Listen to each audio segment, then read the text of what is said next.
All good, Francis?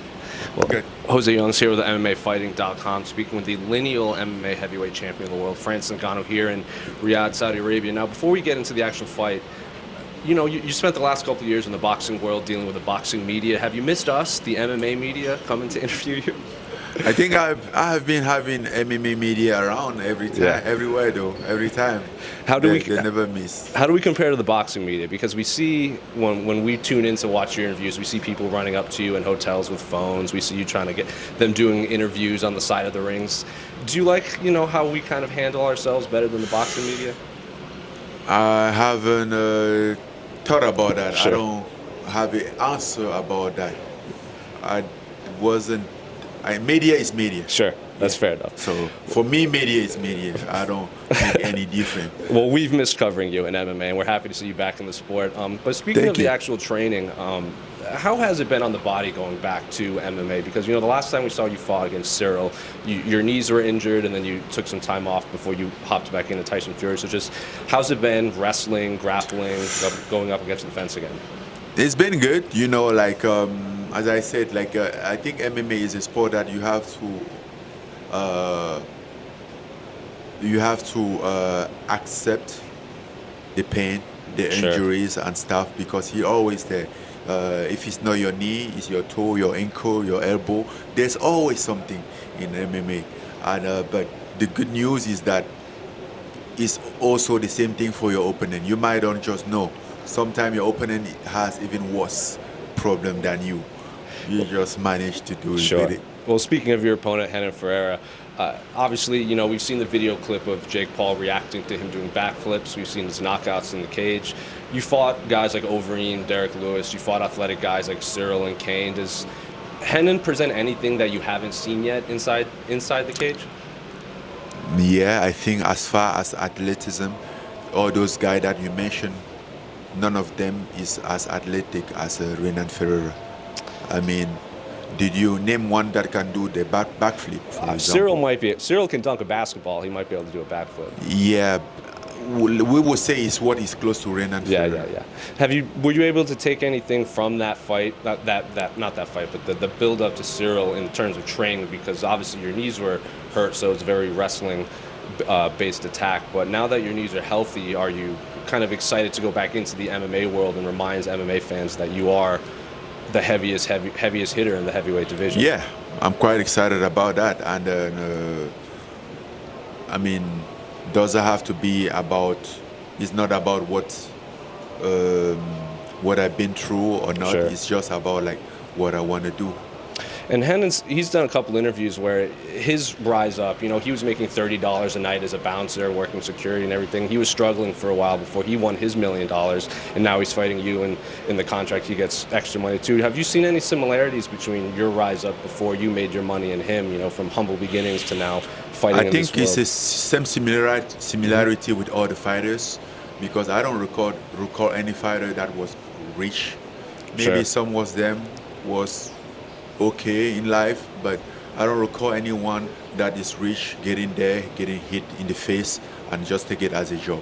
I think the majority of the fighter are people that really have no choice, no other option to go that hard, and that's what make them succeeded in the sport. So yes, I see a similarity through him and to other fighters, and that's why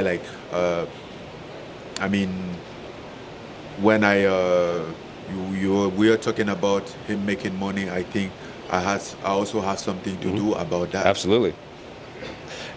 Did you have to bring anyone specific to train for him just because of his height and reach and length and athleticism, like you said? Yeah, I mean, he's a different style, so I have to bring a different sparring partner according to the guy that I'm fighting. Mostly according to the game plan that I want to implement in the fight. Did you do your camp in Vegas, or was it out here? Paris. In Paris. So yeah, mostly. Will Eric Nixick be here? Huh? Will Eric be here? Nixick? What? Will Eric Nixick be in Riyadh? Yeah, he's here. He arrived last night. Different. Just a couple more from me. I watched your interview with Ariel Helwani on his new show, and you said there was a moment in your life where you just didn't give a shit at some point, and then eventually you got out of it when you started to train. I guess, was it when you got this fight and when you got back into camp that kind of switched and you started to, you could focus on fighting again, that got you out of that moment? No, was when I decided to go back to the gym. Okay. I didn't go back to the gym because of this fight. I went back to the gym because I want to train and I want to find out if I can still do it, if I can still be focused. I think it was afterward that I decided to take this fight because I didn't want to commit into anything and then have to retrieve after.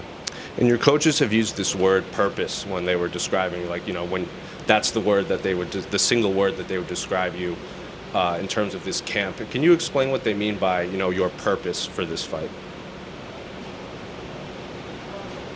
Well, if they use the word purpose. Dewey Cooper and Eric Nixick said that you use the word purpose. Like, this is my purpose. I want to prove something, or I want to showcase the world something. So I guess, what is your purpose?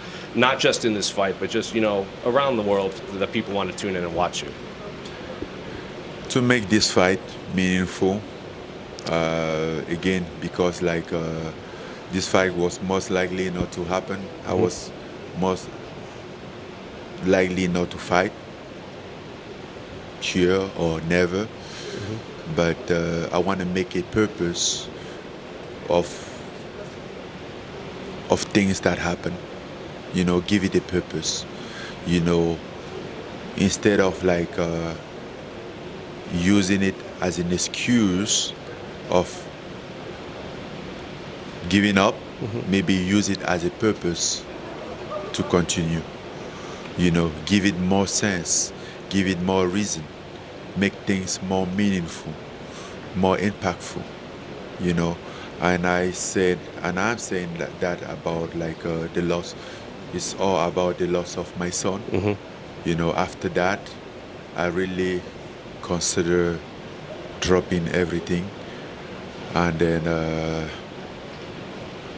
one of the only reason why I didn't do that was because thinking about it, he would have been he was the one taking me out, making me quit, which is not a responsibility that I think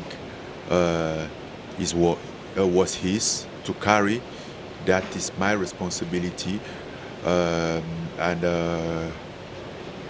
the only thing that I can do is to make a purpose of his existence or on his loss.